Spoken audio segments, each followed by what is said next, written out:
وما كان هذا القرآن أن يفترى من دون الله ولكن تصديق الذي بين يديه وتفصيل الكتاب لا ريب فيه من رب العالمين أم يقولون افتراه قل فأتوا بسورة مثله وادعوا من استطعتم من دون الله إن كنتم صادقين بل كذبوا بما لم يحيطوا بعلمه ولما يأتهم تأويله كذلك كذب الذين من قبلهم فانظر كيف كان عاقبة الظالمين ومنهم من يؤمن به ومنهم من لا يؤمن به وَرَبُّكَ أَعْلَمُ بِالْمُفْسِدِينَ۔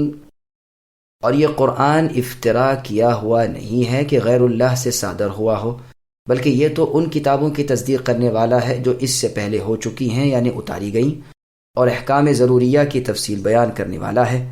اس میں کوئی بات شک کی نہیں، یہ رب العالمین کی طرف سے ہے۔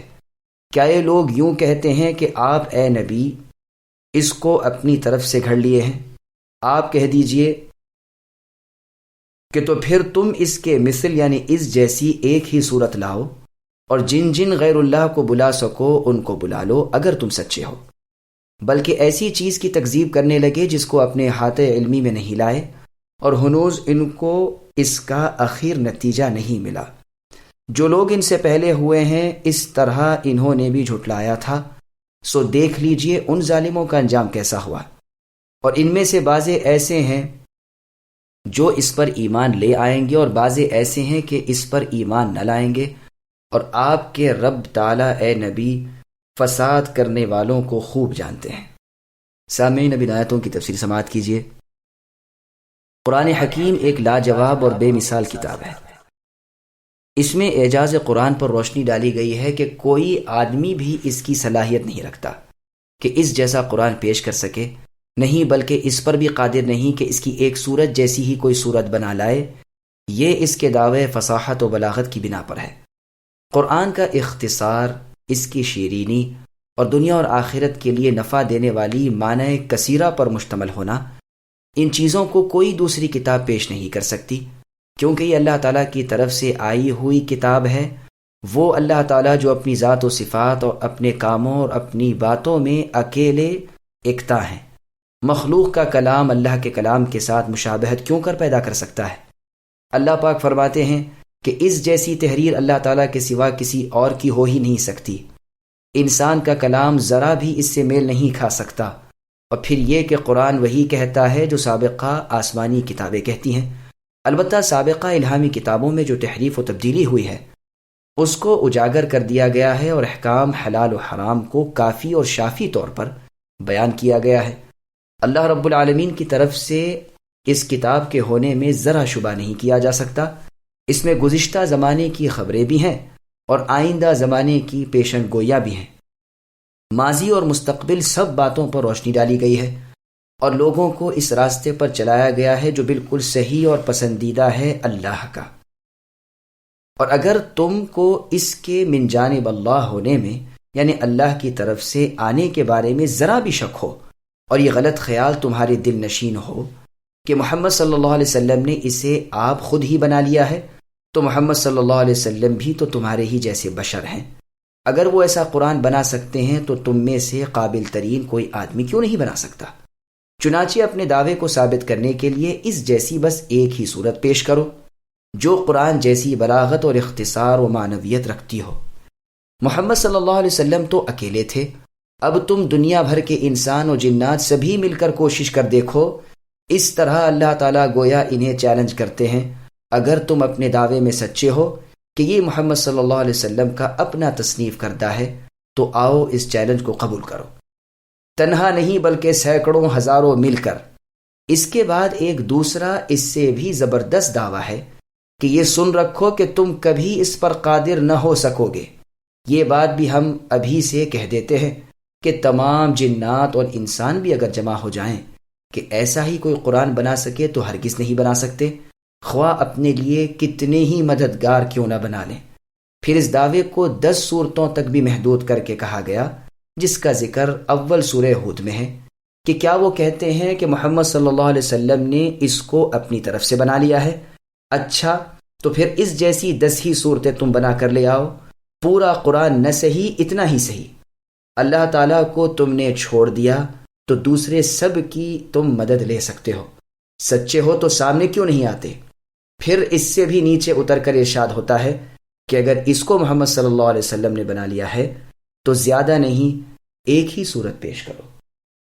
سورہ بقرہ جو مدینہ طیبہ میں نازل ہوئی تھی، اس میں بھی یہی ایک صورت ہی کا چیلنج ہے، اور یہ بتلا دیا گیا ہے کہ تم کو ایسا کرنے پر قدرت نہیں ہے تو سنو. اگر تم نے ایسی آیتیں پیش نہ کی اور پیش کر بھی کہا سکتے ہو تو پھر عذاب دوزخ سے بچو. حالانکہ فصاحت تو عرب کی گھٹی میں پڑی ہوئی تھی اور ان کا خاص کمال سمجھا جاتا تھا. ان کے اشعار اور قصائد جو کعبے کے دروازے پر آویزہ کر دیے گئے تھے ان کے کمال بلاغت کا ثبوت ہیں، لیکن اللہ نے جو قرآن پیش کر دیا کوئی اس کی فصاحت و بلاغت کو چھو بھی نہیں سکا. چنانچہ اس کی بلاغت اور حلاوت اور اختصار اور افادہ و کمال کو دیکھ کر جو ایمان لے آیا وہ لے آیا، کیونکہ انہی فصحاء و بلغاء میں ایسے نکتہ رس اور صاحب فہم بھی تھے جنہوں نے قرآن کی بلاغت کا لوہا مان لیا اور سر جھکا دیا. اعتراف کر لیے کہ یہ ہو سکتا ہے تو اللہ تعالیٰ ہی کا کلام ہو سکتا ہے. جیسا کہ موسیٰ علیہ السلام کے زمانے کے جادوگر جو اپنی جادوگری میں اقتائے زمانہ تھے بول اٹھے کہ موسیٰ کا یہ مظاہرہ عصائے سحر سے کوئی تعلق نہیں رکھتا، یہ اللہ کی طرف سے ان کی مدد کی گئی ہے جس سے یہ معجزہ ظاہر کر سکے، یہ جادو نہیں. اس لیے یقیناً موسیٰ علیہ السلام اللہ کے پیغمبر ہیں، کیونکہ کوئی صاحب فن ہی کسی فن کے کمال کو سمجھ سکتا ہے. اور اسی طرح عیسیٰ علیہ السلام جو ایسے زمانے میں پیدا ہوئے تھے جبکہ طب نے کمال درجے کی ترقی حاصل کر لی تھی اور مریضوں کے علاج میں ماہرین طب اپنا کمال دکھا رہے تھے، ایسے وقت میں مادرزاد اندھوں اور کوڑیوں کو عیسیٰ علیہ السلام کا اللہ کے حکم سے صحت یاب کر دینا، بلکہ اللہ کا نام لے کر مردوں کو بھی زندہ کر دینا، ایسی چیزیں ہیں جن کے آگے کسی علاج و دوا کی کچھ نہیں چل سکتی. چنانچہ سمجھنے والے سمجھ گئے کہ محمد صلی اللہ علیہ وسلم اللہ کے بندے اور اللہ کے سچے رسول ہیں. چنانچہ رسول اللہ صلی اللہ علیہ وسلم نے فرمایا، جیسا کہ صحیح بخاری اور مسلم میں ہے، ہر نبی کو ایسے معجزے دیے گئے ہیں جن کو دیکھ کر انسان ان پر ایمان لے آ سکیں، اور مجھے بھی جو قرآن دیا گیا ہے اس کے متعلق میں بھی امید کرتا ہوں کہ اکثر و بیشتر اس کی صداقت کو مان لیں گے. البتہ ان میں سے بعض نے جو قرآن کو سمجھ ہی نہیں سکتے تھے تکذیب کرنا شروع کر دی، یعنی اس کو جھٹلا دیا، لیکن اس کی کوئی دلیل نہ لا سکے، اور یہ ان کی جہالت اور ان کی بے وقوفی کی وجہ سے تھا. اسی قسم کا جھٹلانا اپنے پیغمبروں کی سابقہ قوموں نے بھی کی تھی. تو اب ذرا تم نظر دوڑاؤ کہ ان جھٹلانے والوں کا کیسا برا حشر ہوا جو محض اناد اور ضد و ہردرمی کی بنا پر جھٹلا رہے تھے. تو اب اے قریش کے مشرکوں اور کافروں، اس قرآن کا اور ہمارے پیغمبر کا انکار کرنے والوں، ان کا حشر دیکھ کر عبرت پکڑو. چنانچہ اس زمانے میں بھی بعض لوگ تو ایمان لے آئے اور قرآن سے مستفید ہوئے، اور بعض جو ایمان نہیں لائے وہ کفر کی موت مر گئے. ان لوگوں کو اللہ خوب جانتے ہیں، جو ہدایت کے مستحق ہیں انہی کو ہدایت بھی کرتے ہیں، اور جو گمراہ کر دیے جانے کے قابل ہوتے ہیں ان کو بھٹکنے دیتے ہیں. اس عمل میں اللہ تعالیٰ انصاف والے ہیں، ذرہ برابر بھی ظلم نہیں کرتے.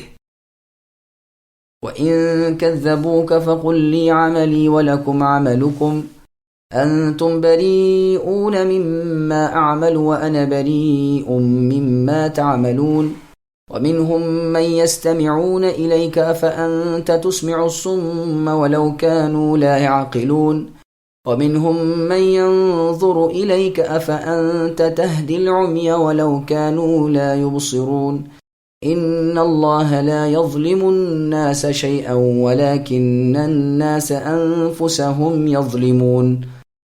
اور اگر آپ کو اے نبی یہ مشرکین جھٹلاتے رہیں تو یہ کہہ دیجئے کہ میرا کیا ہوا مجھ کو ملے گا اور تمہارا کیا ہوا تم کو ملے گا. تم میرے کیے ہوئے کے جواب دہ نہیں ہو اور میں تمہارے کیے ہوئے کا جواب دہ نہیں ہوں. اور ان میں بعض ایسے ہیں جو آپ کی طرف کان لگا لگا کر بیٹھتے ہیں، کیا آپ بہروں کو سناتے ہیں گو ان کو سمجھ بھی نہ ہو؟ اور ان میں بعض ایسے ہیں کہ آپ کو دیکھ رہے ہیں، پھر کیا آپ اندھوں کو راستہ دکھلانا چاہتے ہیں؟ گو ان کو بینائی بھی نہ دی گئی ہو۔ یہ یقینی بات ہے کہ اللہ لوگوں پر ظلم نہیں کرتے، لیکن لوگ خود ہی اپنے آپ کو تباہ کرتے ہیں۔ سامعین، اب ان آیتوں کی تفسیر سماعت کیجیے۔ روز قیامت ہر کوئی اپنے اعمال کا جواب دہ ہوگا۔ نبی صلی اللہ علیہ وسلم سے خطاب ہو رہا ہے کہ اگر یہ مشرک آپ کی تکذیب کرتے ہیں، یعنی آپ کو جھٹلاتے ہیں، تو آپ بھی ان سے اور ان کے اعمال سے اپنی بیزاری ظاہر کر دیں اور صاف کہہ دیں کہ میرا عمل میرے لیے اور تمہارا عمل تمہارے لیے، میں تو تمہارے جھوٹے معبودوں کو نہ مانوں گا۔ ابراہیم خلیل اللہ علیہ السلام نے بھی اپنی قوم سے یہی کہا تھا کہ میں تم سے اور تمہارے ان جھوٹے معبودوں سے بری اور بیزار ہوں۔ مشرکین مکہ یعنی قریش میں بعض لوگ ایسے بھی ہیں جو آپ کے اچھے باتوں کو اور قرآن عظیم کو سنتے ہیں اور وہ جو متاثر ہو سکتے ہیں، اور یہی بہت کافی تھا، لیکن پھر بھی وہ راہ راست پر نہ آئے۔ اس میں آپ کا اے نبی کوئی قصور نہیں، کیونکہ آپ بہروں کو سنانے پر قادر نہیں ہیں، اور نہ آپ کو یہ قدرت ہے کہ آپ ان کی ہدایت کریں جب تک کہ اللہ کی مرضی بھی شامل نہ ہو۔ اور انہی میں ایسے بھی ہیں کہ جو آپ کی طرف گہری نظر سے دیکھتے ہیں، آپ کے پاکیزہ اخلاق اور حسن صورت اور آپ کے دلائل نبوت جس سے اہل بصیرت ہی فائدہ اٹھا سکتے ہیں اپنی کھلی آنکھوں سے دیکھتے ہیں، لیکن پھر بھی قرآن کی ہدایت سے کچھ فیضیاب نہیں ہوتے، جیسے کہ اہل علم اور اہل بصیرت مستفید ہوتے ہیں۔ اور ایسے مؤمن لوگ آپ کو دیکھتے ہیں تو دیدہ وقار سے دیکھتے ہیں، اور کفار نظر ڈالتے ہیں جو چشم احتکار سے ڈالتے ہیں، وہ آپ کو دیکھتے ہیں تو ہنسی اڑاتے ہیں۔ اللہ تعالیٰ کسی پر ذرہ بھی ظلم نہیں کرتے، ایک سنتا ہے اور ہدایت پاتا ہے، اور دوسرا بھی سنتا ہے اور دیکھتا ہے لیکن اندھا اور بہرا بنا رہتا ہے۔